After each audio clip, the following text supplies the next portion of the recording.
The form layout is where you can customize the content and the options available to a sender. You can use the layout to predefine recipients, add conference bridges, maps, or any other actionable data.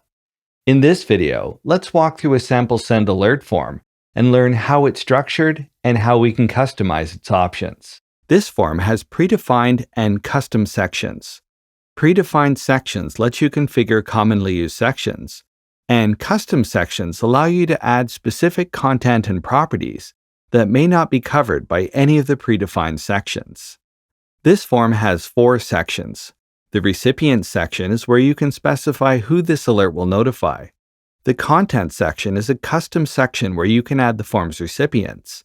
The handling section is where you can customize how this form interacts with devices. And the response override section, where you can customize responses for the recipients at the time this form is initiated.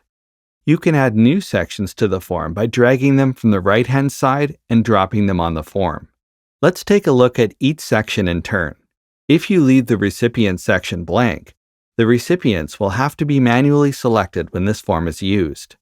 If you populate the recipient section with users or groups, they'll be added by default when this form is initiated, but the initiator will have the option to add or remove users before they send the notification.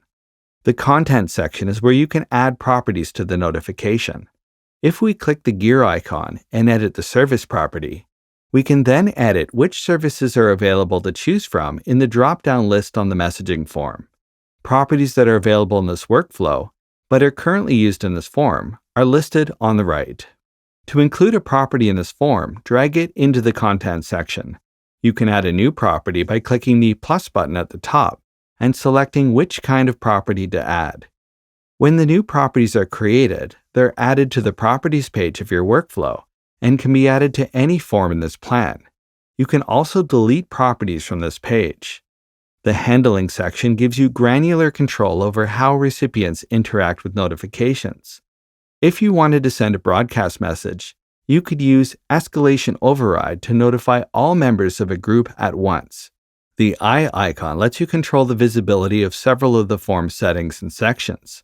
This allows you to control whether the message senders can see or modify the settings. Integrated properties extract information from your integrations to include in your messages. If you have an integration configured with this workflow, you'll see a list of all your configured integrated properties here. Response overrides are used at the time this form is initiated to allow users to customize the responses available to the recipients at the time of sending. These are not saved to the form, but are only used in that one instance. If you want to see how your form will look to the message sender, click View Form. Here we can see our recipients list, our form properties, and our response overrides. Since the handling section is hidden, we can't see it. To try xMatters yourself, sign up for free at xmatters.com/free. And if you have any questions or suggestions, please let us know in the comments. If you found this video helpful, I hope you'll consider giving it a like and subscribing. Have a great day.